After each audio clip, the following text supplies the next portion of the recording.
brothers and sisters, welcome back again sa ating sharing for bread of God. In the name of the Father, and to the Son, to the Holy Spirit. Amen. Lord, maraming salamat ngayong oras na ito na binigyan mo ako ng pagkakataon na makabasa ng Bible at aking lubos na naunawaan at aking ibahagi sa pamaraan ng pag-video upang magkaroon ng pag-asa ang aking mga kapatid na maririnig ito at sila din ay makalinay-linay sa pagbasa sa Bible upang masunod ang iyong kagustuhan para sa aming kaluluwa. Panginoon, alam ko na ang buhay sa mundo ay akin lamang at ikaw yung pinaka-importante na paghahandaan namin sa buhay na walang hanggan na iyong pangako. Ang lahat ng mga tao na magtagumpay ay makaranas ng buhay na walang hanggan kasama ka sa bagong lupa at bagong langit na iyong ipinangako. Amen. So mga kapatid, ibabagi ko sa inyo ngayon sa paraan ng pag-voice out ko sa video ito ang dukha at ang mayaman. Ito sa makikita mo sa Santiago chapter 1 verse 9. Ikarangal ng dukhang kapatid ang pagkakataas sa kanya ng Diyos at ng mayamang kapatid ang pagkakababa sa kanya sapagkat ang mayaman ay lilipas gaya ng bulaklak ng damo. Ang damoy natutuyo sa matinding sikat ng araw, nalalagas ang kanyang mga bulaklak at kumukupas ang kanyang ganda. Ganon din naman ang mayaman ay mamamatay sa gitna ng kanyang mga kaabalahan. Yes, brothers and sisters, totoo yun. Alam nyo ba na pag tayo'y mayaman diyan natin makikita na nagsikap tayo sa mga lahat ng mga paraan kasi gusto nating yumaman tayo, di ba?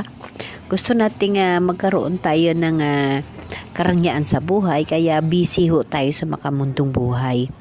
Halos hindi na natin maisama ang mahal na Diyos sa buhay natin. Yes, kilala natin ang mahal na Diyos, ngunit ang mga bagay na ginagawa natin sa mundo ay makamundong ibabaw. No?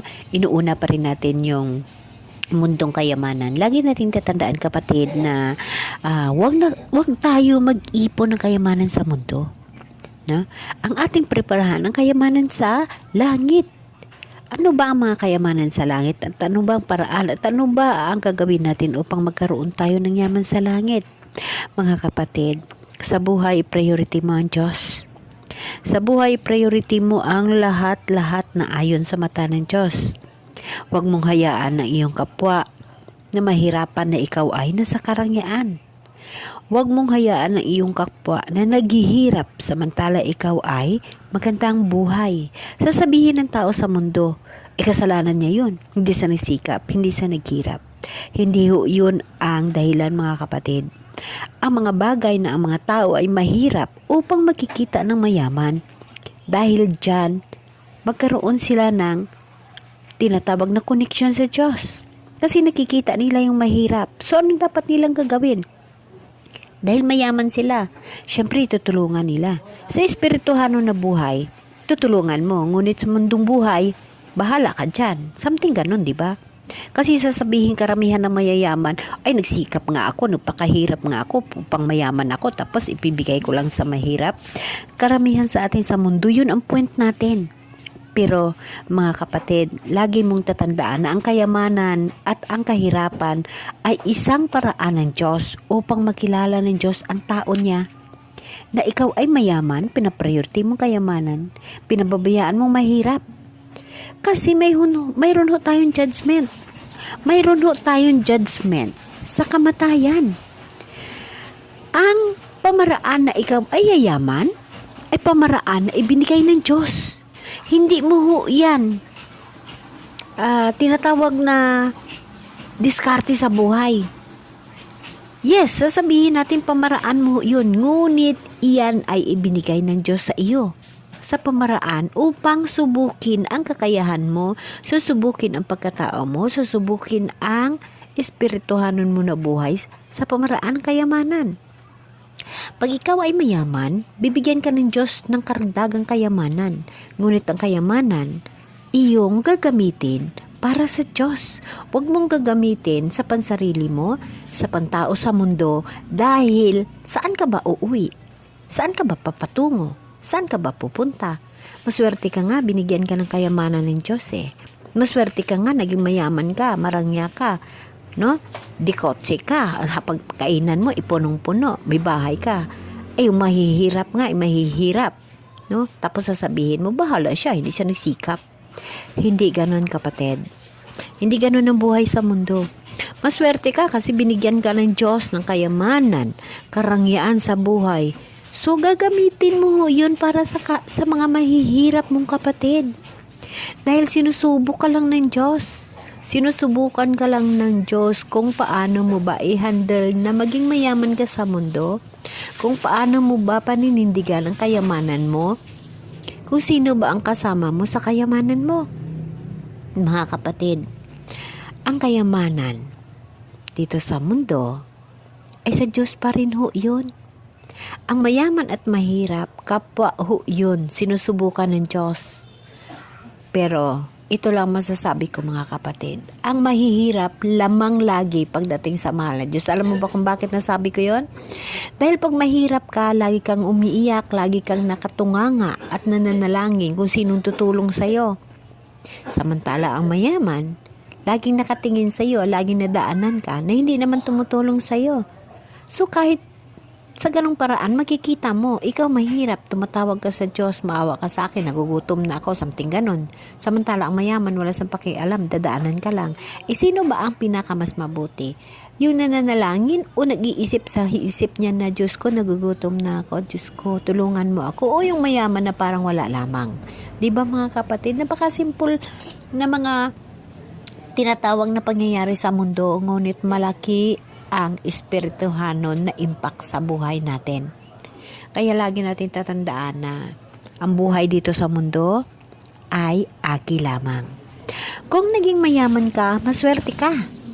No? Kasi binigyan ka ng Diyos ng kayamanan. Ngunit, dapat mong alalahanin na sinusubok ka lang ng Diyos. Sinusubukan ng Diyos ang iyong kakayahan. Tatanungin kita, mayaman ka ngayon? Mayaman ka talaga? Ikaw mahirap, mahirap talaga. Pag mamatay, saan ba tayo pupunta? Di ba iisang libingan natin? Yun ang sinasabi, 7 feet below the ground. Pare-pareha lang ho. Kung mayroon kang gintong kabaong at yung mahirap, walang gintong kabaong, parehas lang naman ho mabubulok yung mga kalamna natin. Babalik ho tayo sa alikabok. How about sa kaluluwa mo? How about sa tinatawag na espiritu mo? Saan ba pupunta ang espiritu mo? Mga kapatid, hindi pa huli ang lahat. Itong Semana Santa, itong darating na tinatawag na Kwaresma. Ito yung mga alaala natin sa pagkamatay ni Jesus Christ at ito rin ho yung mga reminders natin upang tayo ay magbabago. Lagi nating tatandaan na nung panahon ni Noah, 2,000